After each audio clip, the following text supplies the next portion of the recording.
আসসালামু আলাইকুম।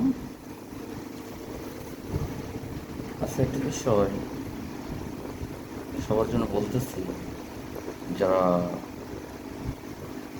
কাপড় নিয়ে কাজ করেন। তো এই মাছটা গতকাল থেকে ট্রাই দেওয়ার জন্য প্রস্তুতি ছিল। আমি একটু আগে দেখতে পারলাম এই মাছটা মৃত্যু পর্যায়ে আর কি, পুরোই লোড ছিল। তখন এর পেট থেকে যত ফ্রাই ছিল, এই যে দেখতে পাচ্ছেন, ফ্রাইগুলো সম্পূর্ণ বের করা হয়েছে।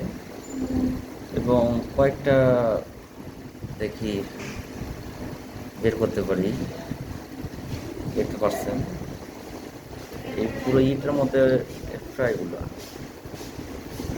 তো আল্লাহ ভরসা, দেখা যাক কতটা বাচ্চা আমি বের করতে পারি। সবাই ভালো থাকবেন। আসসালামু আলাইকুম।